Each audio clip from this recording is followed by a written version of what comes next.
రాముడోద్భవించినాడు రఘుకులంబున. రాముడోద్భవించినాడు రఘుకులంబున. రాముడోద్భవించినాడు రఘుకులంబున. శ్రీరాముడోద్భవించినాడు రఘుకులంబున. శ్రీరాముడోద్భవించినాడు రఘుకులంబున. శ్రీరాముడోద్భవించినాడు రఘుకులంబున. తామసులను దునిమిది విజయ. తామసులను దునిమిది విజయ. స్థోమంబుల క్షేమముకై కోమలి కౌసల్యకు శ్రీరాముడోద్భవించినాడు రఘుకులంబు. यो नित्यमच्युतपदाम्बुजयुग्मरुक्मा व्यामोहतस्तदितराणि तृणाय मेने. अस्मद्गुरोर्भगवतोऽस्य दयैकसिन्धोः रामानुजस्य चरणौ शरणं प्रपद्ये.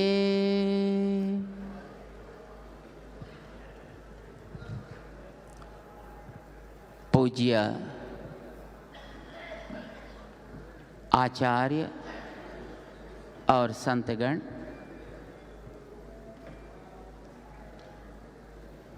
और प्रिय भगवत बंधुओं, यहाँ भाग्यनगरी में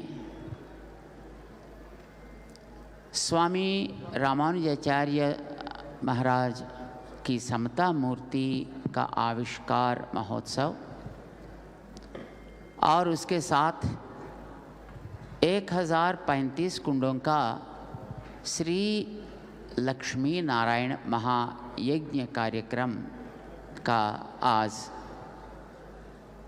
7वां दिन है। आज इस सायंकाल का सत्र में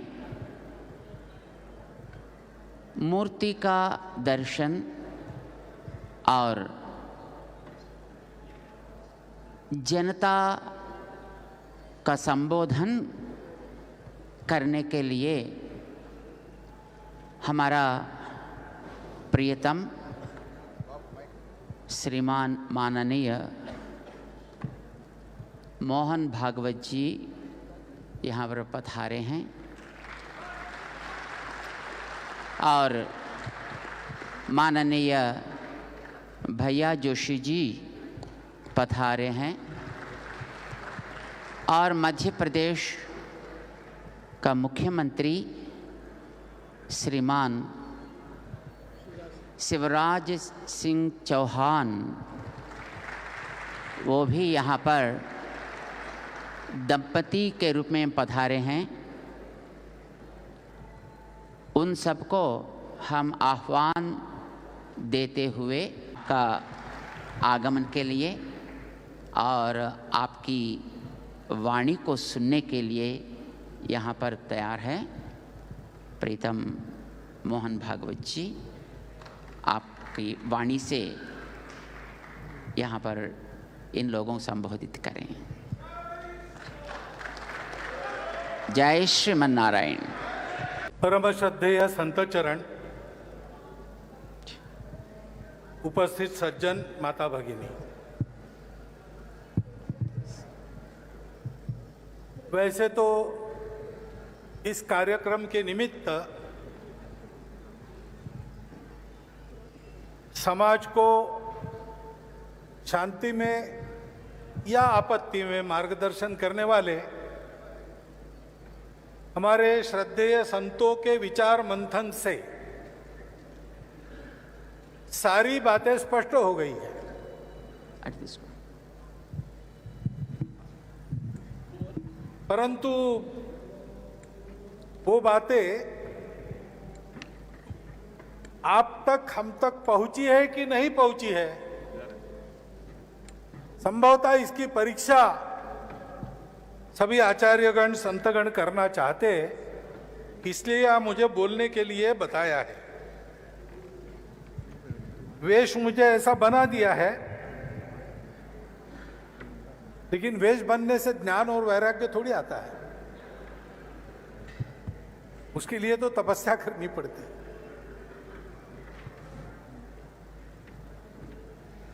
धर्म के रक्षा की बात है,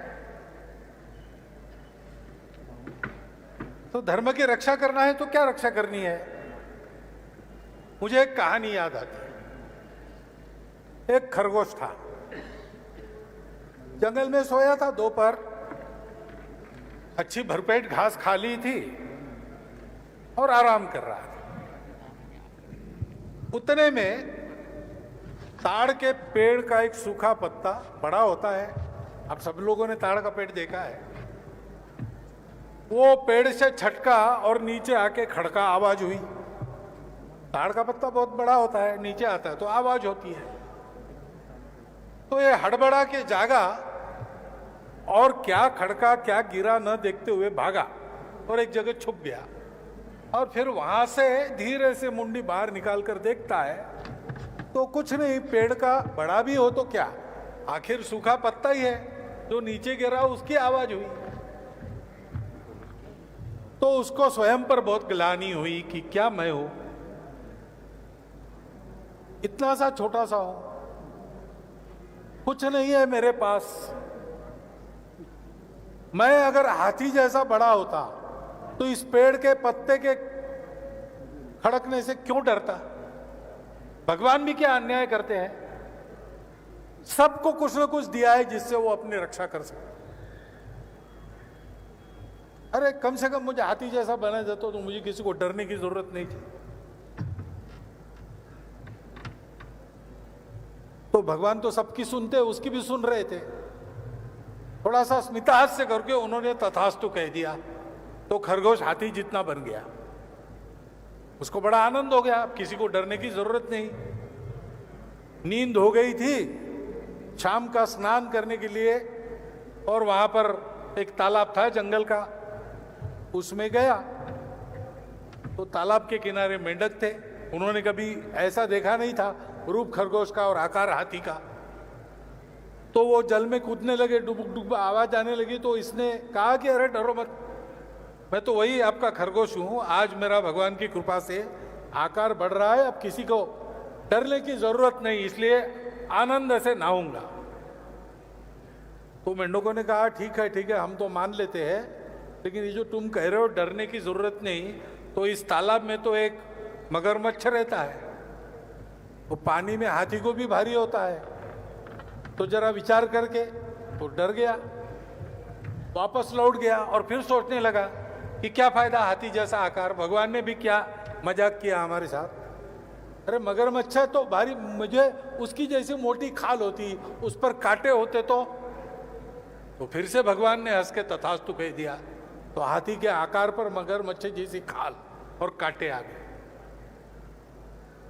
तो फिर लौटा स्नान करने के लिए। उतने में देखा उसने कि जंगल के सब जानवर भाग रहे हैं। हाथी भी भाग रहा है, शेर भी भाग रहा है, हिरन भी भाग रहा है, चीता भी भाग रहा है।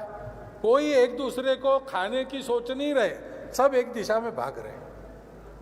पीछे से बंदर कूदकर आ रहे थे। उन्होंने पूछा बंदरों को, क्या हुआ भाई, क्यों भाग रहे हो? तो उन्होंने कहा जान प्यारी हो तो तुम भी भागो, क्योंकि जो गवाह होता है जंगल का बाइसन, उसका एक झुंड निकला है और सबको रोनते इधर चला आ रहा है, तो तुम हट जाओ, रास्ते से कहीं छुप जाओ। तो ये फिर से छुप गया और भगवान को कहने लगा कि ये क्या मेरे साथ मजाक कर रहे हैं भगवान, मैं रो रहा हूं, मुझे घबराना पड़ता है सबसे, और आप दे तो रहे हो लेकिन मैं तो घबराना छोड़ ही नहीं पा रहा हूं। तो भगवान ने उसके मन में प्रकट होकर कहा कि ये मूर्ख, तुझे अगर भीति दूर करनी है तो ये मगरमच्छ जैसे कांटे, हाथी जैसा आकार, दांत, नाखून, इसका क्या उपयोग है भैया? तुम्हारे उस छोटे से शरीर में ही एक निर्भय हृदय अगर तुम मांग लेते तो उसी क्षण तुम्हारा डरना बंद हो जाता।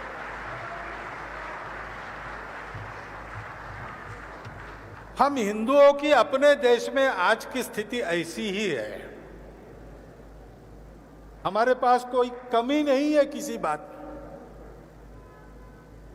इस देश में अभी भी लगभग 1000 साल विधर्मियों के आक्रमण को, पाशविक अत्याचारों को झेलकर भी हम 80% तो हम ही हैं, और कौन है?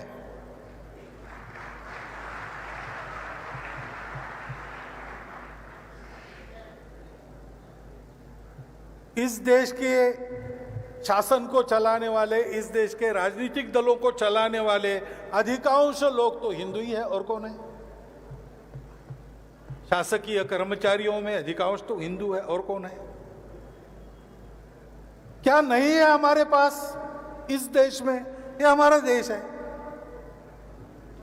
आज भी हमारे मंदिर खड़े और मंदिर खड़े हो रहे हैं।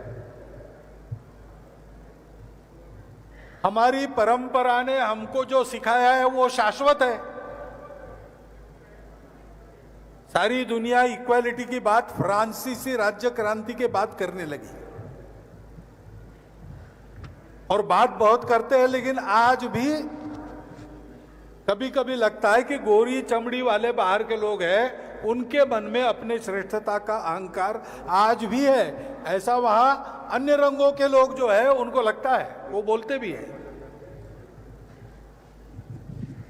लेकिन हमारे यहां तो ये समता की बात हजारों वर्षों से बताई जा रही है। यहां हम रामानुजाचार्य जी की सहस्राब्दी के निमित्त उनकी विशाल मूर्ति को देख रहे हैं। उनका यही उपदेश था।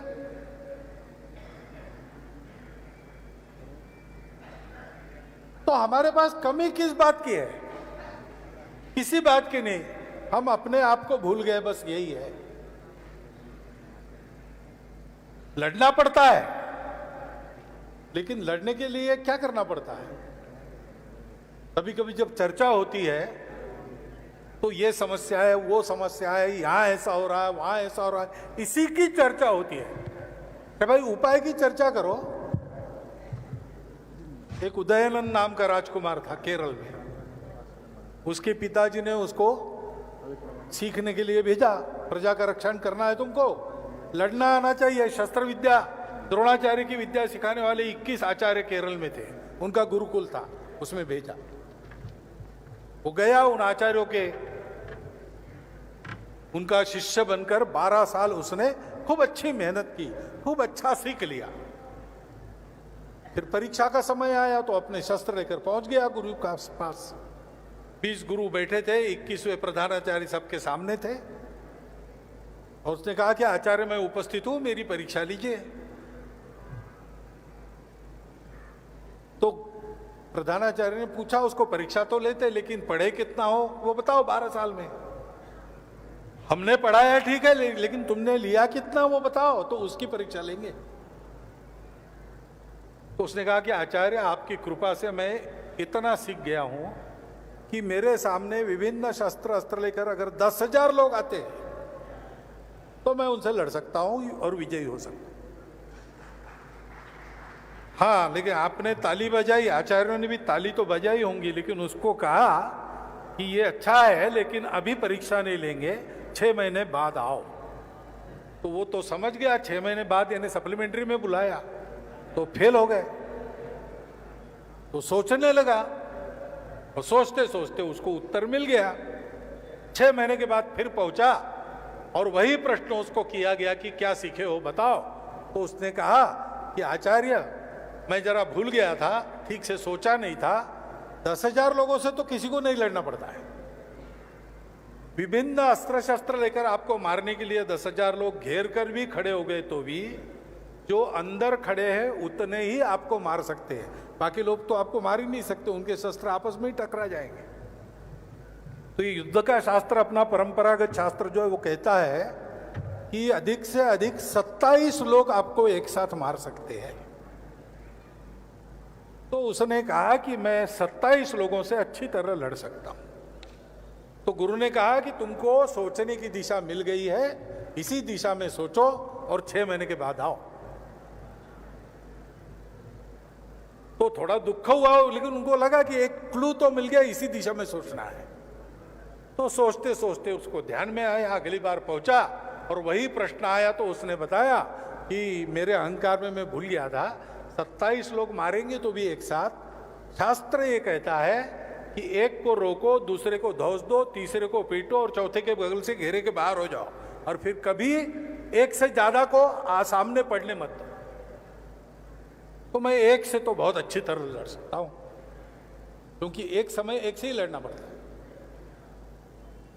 तो गुरु ने कहा बस अब तुम तो लगभग पहुंच गए हो, पहुंच जाओ और 6 महीने के बाद आओ। अब क्या गड़बड़ हो गई? तो फिर उसने अंतिम उत्तर, सही उत्तर दिया। उसने गुरुजी को बचाया, गुरुजी आपने जो सिखाई मुझे विद्या, तो मारपीट करने के लिए, लड़ने के लिए थोड़ी सिखाई, और मेरा भी किसी से झगड़ा नहीं है, किसी से बैर नहीं है जैसे अपने हिंदू समाज का है। वो तो किसी से दुश्मनी करता नहीं, इसलिए मैं किसी से नहीं लड़ सकता। क्यों लड़ूं? कारण नहीं है कोई लड़ने का, सब मेरे अपने बंधु है, वसुधैव कुटुंबकम है। लेकिन मैं ये जानता हूं कि मैं ऐसा हूं, लेकिन दुनिया सारी ऐसी नहीं है, उसमें दुष्ट लोग हैं। कारण हो न कारण हो वो लड़ते रहते हैं, और सज्जनों से पहले लड़ते हैं, उनसे ज्यादा खार खाते हैं। ऐसी दुनिया में अपने को और अपनी प्रजा को बचाने के लिए मैं ऐसे लड़ सकता हूं कि मैं इन दोनों को बचा सकता हूं। मैं लड़ किसी से नहीं सकता, लेकिन इन सबको बचा सकता हूं। तो फिर गुरु ने कहा कि ये तुम्हारा उत्तर सही है, 12 साल से हम देख रहे हो तुम लड़ते कैसे हो, ये ध्यान में रखकर लड़ो तो बाकी काम हो गया। हिंदुओं को बस यही करना है। सामर्थ्य हमारे पास ऐसा है कि हमारे सामने खड़े रहने की ताकत किसी की नहीं है। जिनका डर कभी कभी हमारे मन में आ जाता है, और उस डर के मारे कभी कभी हम भी उल जलूल बातें कह देते हैं, उल्टी सीधी बातें कर लेते हैं। उन्होंने तो बहुत प्रयास किया, अगर समाप्त होना होता हमको तो पिछले 1000 सालों में हम हो जाते, ऐसा नहीं हुआ। जो हमको नष्ट करने तुले थे उनके पैर खोखले हो रहे, और हम तो वैसे के वैसे हैं। आज भी 5000 साल पुराना सनातन धार्मिक जीवन जो भारत का विभिन्न पंथ संप्रदायों से सुसज्जित, सुशोभित, आज भी यहां देखने को मिलता है, वैसा का वैसा देखने को मिलता है। ऐसा कहीं नहीं है। हमारे पंथों में आचार्य है, जो पंथों की जो शिक्षा है उसको अपने मन में अनुभूत करते हैं नित्य, और अपने जीवन में प्रकट करते हैं। ऐसे लोग भारत छोड़कर अन्य देश में किसी के पास नहीं है। साक्षात्कारी महात्मा हमारे पास है। हमारे पास कोई थ्योरी वाली बात नहीं है, आज भी उसका रोज अनुभव करने वाले लोग हैं। और इतना बड़ा हमारा जन समाज है, इतने सारे अत्याचार होने के बाद भी बहुत अच्छी भूमि, मातृभूमि हमारे पास है। हमारे पास प्रचुर खनिज है, प्रचुर संसाधन है। दुनिया का सबसे तरुण देश हम है।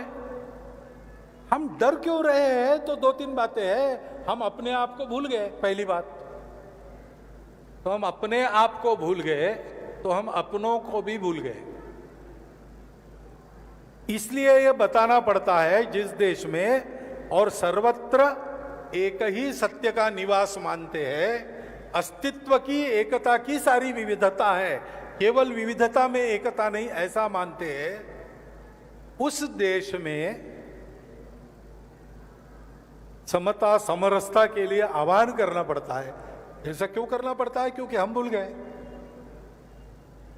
आचार्य संत अपना उपदेश देते हैं, उसके लिए परिश्रम करते, वो अपना काम कर रहे हैं, लेकिन अपने व्यक्तिगत जीवन में, अपने पारिवारिक जीवन में, अपने सामाजिक जीवन में, अपने आजीविका के कार्य में, अपने धर्म जीवन में सबको समान देखना, सबको केवल समान नहीं देखना, सबको आत्मवत देखना, यही हमारी संस्कृति है ना।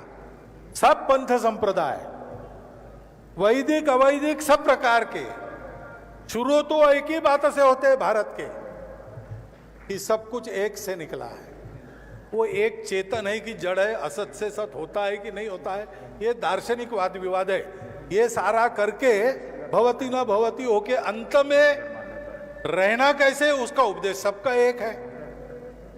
सनातन परंपरा में शब्द है सत्य, अस्तेय, अपरिग्रह, ब्रह्मचर्य, अहिंसा और तप, शौच, स्वाध्याय, ईश्वर प्रणिधान जो मानते हो उनके लिए, नहीं मानते हो तो सत्य प्रणिधान तो है ही।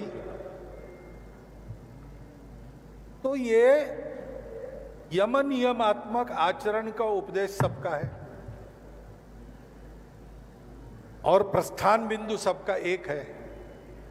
दार्शनिक दृष्टि से भी हम सब लोग एक समाज है, क्योंकि हमारे यहां इसकी शक्ति नहीं है कि एक ही दर्शन अपनाओ। रुचि वैचित्र्य होता है, किसी को रुजु मार्ग अच्छा लगता है, किसी को कुटिल मार्ग अच्छा लगता है। ऐसे कार्यक्रम में आना, आजकल मुझे अगर कहते आओ तो मैं विचार करता हूं कौन सी ट्रेन जाती है, कौन सी फ्लाइट जाती है। आज से 50 साल पहले अपने मित्रों के साथ अगर ये विचारता कि अमुक अमुक काम के लिए भाग्यनगर जाना है बड़ी संख्या में, तो हम लोग ऐसा विचार करते कि साइकिल से हैदराबाद जाएंगे, साइकिल से भाग्यनगर जाएंगे। क्यों? उस समय वो थी ताकत और इसलिए उस समय साइकिल का विचार करते। आज साइकिल चलानी तो आती है लेकिन हिम्मत नहीं कर सकता, तो ट्रेन का विचार करता हूं, बस का विचार करता हूं, फ्लाइट का विचार करता हूं। समय का मैं तो फ्लाइट से आना पड़ता है। भाई वाहन कौन सा है बात अलग है, रास्ता कौन सा है बात अलग है, गंतव्य कौन सा है वो सबका एक है। सबको धर्म के मार्ग से मोक्ष की ओर बढ़ना है, उसके लिए अर्थ काम का नियंत्रण है। अनियंत्रित अर्थ काम का दर्शन भी लोकायत दर्शन कहा जाता है, उसको हमारे शास्त्रों में हमने स्थान दिया है, लेकिन हम उसका अनुसरण कोई नहीं करता अपने देश में। आज उसकी विरासत बताने वाले जो लोग हैं वो भी उसका अनुसरण नहीं करते व्यवहार में। तो ये सारी जो विभिन्नताएं हैं हमारी, हर बात की, भाषा की है, प्रांत की है, जाति पाति बहुत मची है, पंथ संप्रदाय अलग अलग है, परंतु हम सब एक भारत माता के पुत्र हैं। और इन सारे दर्शनों ने जिस संस्कार परंपरा का पुरस्कार किया है वो हमारी संस्कृति है, जो कहती है आत्मवत सर्वभूतेषु परद्रव्येषु लोष्ठवत मातृवत परदारेषु या पश्यति स पंडिता। 3 सूत्रों में हमारी पूरी संस्कृति आ गई और उस संस्कृति ने हमको पर्यावरण के प्रति कृतज्ञता बताई है। तो इसको स्मरण करना, हम सब एक है, विविध रूप हमारे हैं वो पहले से है और ऐसा हो ये हमारे यहां माना गया है। ये प्रकृति का, हमारे देश का, हमारे समाज का, मानवता का श्रृंगार है विविधता, उसको स्वीकार करते हैं हम। और इसलिए हमारे यहां इतनी भाषा, जाति, प्रांत हम भेद नहीं करेंगे। ये सब मेरे अपने हैं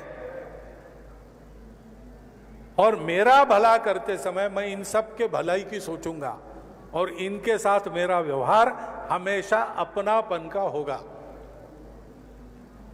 ये आचरण करने की आवश्यकता है। इसका आचरण शुरू करना, एकदम करना संभव भी नहीं होगा आपको, तो शुरू कीजिए। समाज के हर जाति वर्ग पंथ संप्रदाय में अपने मित्र होने चाहिए। समाज के हर जाति वर्ग पंथ संप्रदाय भाषा में मेरे कुटुंब के मित्र कुटुंब होने चाहिए, आने जाने का संबंध होना चाहिए। यह आचरण हमको शुरू करना पड़ेगा। इसकी शिक्षा सब तक, समाज तक पहुंचती रहे, इसलिए हमारे आचार्यों को, संतों को भी बिल्कुल अभी अखिल भारतीय स्तर पर हम इकट्ठा आए हैं, लेकिन एक एक ब्लॉक में जो हमारे संत है विभिन्न संप्रदायों के, उन सबको महीने में एक बार बैठना चाहिए। समाज के भलाई के लिए कैसा प्रबोधन करना, इसका विचार करना चाहिए। सबका बल मिलकर सारे समाज के अभाव को, कष्टों को कैसे दूर किया जा सकता है, समाज के महाजनों को कैसे प्रेरित किया जा सकता है। जैसे इतना एक सुंदर प्रेरक स्थान यहां पर बनाने की प्रेरणा स्वामी जी के द्वारा और हमारे दो बंधुओं को मिली जो बैठे अंत में, और ये देखते देखते खड़ा हुआ। लगता तो असंभव सा है, इतनी बड़ी मूर्ति और इतना अच्छा परिसर खड़ा हो, कल्पना असंभव सी लगती, लेकिन हो गई। समाज का बल अनंत है। ऐसे सत्कार्यों की प्रेरणा समाज को देते रहने के लिए खंड स्तर पर हमारे पंथ संप्रदायों के आचार्यों को इकट्ठा बैठना चाहिए। और हम बाकी लोग हमारे अपने परिवार से शुरू करें। हमारे कुटुंब में बैठे हम भी, हफ्ते में एक दिन नियत समय पर शाम को इकट्ठा आए, श्रद्धानुसार भजन करें, बाद में घर में बनाया हुआ, घर के लोगों ने बनाया हुआ रुचिकर स्वास्थ्यकर भोजन आनंद से करें और 2-3 घंटा चर्चा करें। पहली बात है अपनी कुलरीति, हमारे पूर्वज कौन थे, क्या थे, कैसे थे। हमारे पूर्वज यानी हमारे अपने वंश के पूर्वज, ये भी होता है, और हमारे अपने देश के पूर्वज। इन सबकी रीति क्या थी, हम उसके लायक है कि नहीं। हमारे घर में भाषा, भूषा, भवन, भजन, भ्रमण, भोजन, ये सब उसके अनुरूप होता है कि नहीं। हो सकता है काल सुसंगत कुछ परिवर्तन होंगे, लेकिन उन्हीं मूल्यों पर, उसी दिशा में सोचकर हमारा पहनावा, हमारी भाषा, ये सब होता है कि नहीं। हमारे घर में चित्र लगे हैं, हमारे घर के विवाह की निमंत्रण पत्रिका बनती है, उसमें ये सब प्रतिबिंबित होता है कि नहीं। और दूसरी बात ये सोचना है कि मैं मेरे लिए तो रोज समय देता हूं, काम करता हूं, खर्चा भी करता हूं, अपने कुटुंब के लिए समय देता हूं, खर्चा करता हूं।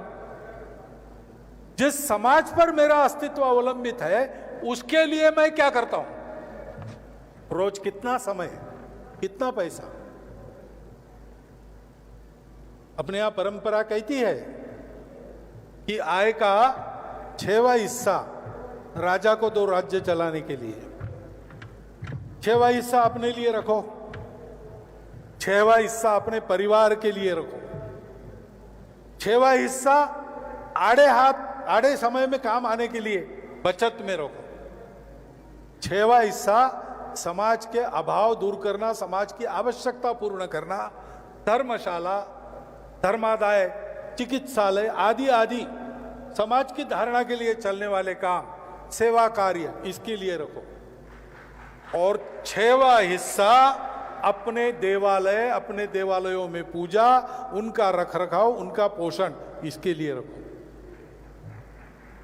क्या हम जितना कमाते हैं उसका ऐसा उपयोग करने की दिशा में हम 2 कदम आगे बढ़ सकते हैं? हम 2 कदम आगे बढ़ेंगे तो हिंदू समाज के हाथ में कर्तुम अकर्तुम अन्यथा कर्तुम शक्ति, एक बात बची है, वो आ जाएगी।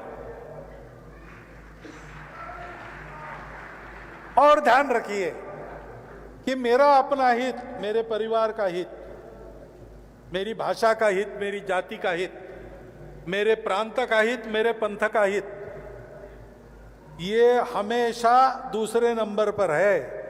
पहला नंबर है हिंदू हित यानी राष्ट्रहित। कोई भी बात जो आपस में झगड़ा लगाने वाली है उसमें हम नहीं जाएंगे। कोई बात जो हमको आतताई बनाने वाली है उसमें हम नहीं जाएंगे। कोई बात जो हमको डरपोक बनाने वाली है उसमें भी हम नहीं जाएंगे। हम स्वाभिमान से जिएंगे और सृष्टि का पालन पोषण करेंगे। इस प्रकार का जीवन जीने का संकल्प हमारा होना चाहिए। ऐसा मैं इसलिए कह रहा हूं क्योंकि कल और आज यहां पर संतों की, आचार्यों की जो चर्चा हुई उसका कुछ सारांश जो मैंने सुना उसमें से मुझे ऐसा लगा कि उनका यही उपदेश है। तो संतों आचार्यों को तो मैं अपनी कृतज्ञता व्यक्त करता हूं उनके सामने कि अत्यंत उचित समय पर देश के इस मध्य भाग में स्वामी रामानुजाचार्य का भक्ति युक्त, समरसता युक्त जीवन सामने लाकर सारे समाज को उन्होंने अत्यंत उचित समय पर एक संदेश दिया है।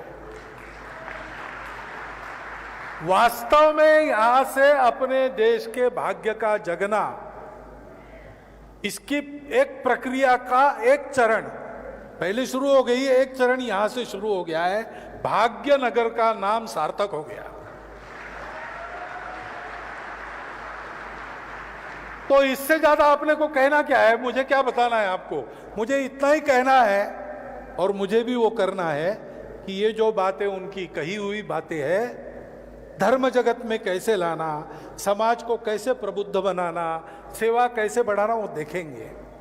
परंतु गृहस्थों के नाते हम लोगों की बहुत बड़ी जिम्मेवारी है, क्योंकि गृहस्थाश्रम सब आश्रमों का पालक होता है।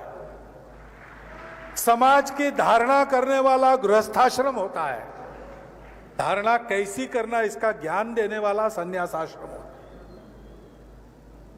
और इसलिए संन्यास आश्रम ने अपना कर्तव्य पूर्ण करने के बाद गृहस्थाश्रम ने उनके उपदेश के अनुसार अपना कर्तव्य पूर्ण करना चाहिए। ये दायित्व, इस मूर्ति का निर्माण यहां हुआ तो इसका मतलब है कि भाग्यनगर वासियों ने या समस्त हिंदू समाज ने, क्योंकि सारे आचार्यगण यहां पर हैं, समस्त हिंदू समाज ने ये दायित्व अपने सर पर लिया है। समाज के घटक अपने आप व्यक्ति नहीं होता, कुटुंब होते हैं। तो गृहस्थ का कर्तव्य है कि अपनी घर गृहस्थी चलाते समय उससे अच्छे व्यक्तियों का निर्माण हो कुटुंब में, कुटुंब अच्छा चले, मैं भी भूखा ना रहूं, साधु भी भूखा न जाए, ये देखे। और समाज की धारणा ऐसी हो कि समाज तेजस्वी बनकर संपूर्ण विश्व ने जो संतुलन खोया है वो संतुलन वापस करने वाला धर्म उसको देने वाला विश्वगुरु समाज वो बने, अपने देश को बनाए। ऐसा काम हम आज से प्रारंभ करें, इतना एक निवेदन आपके सामने रखता हूं और मेरे 4 शब्द समाप्त कर। विसरमलया मारुत मूलो, विसरमलया मारुत मूलो, दिशलेल्लनु विशदमुलैव सुमति दुर्भरमु बापरामुडु धविंचिनारु रघुकुलंबुना।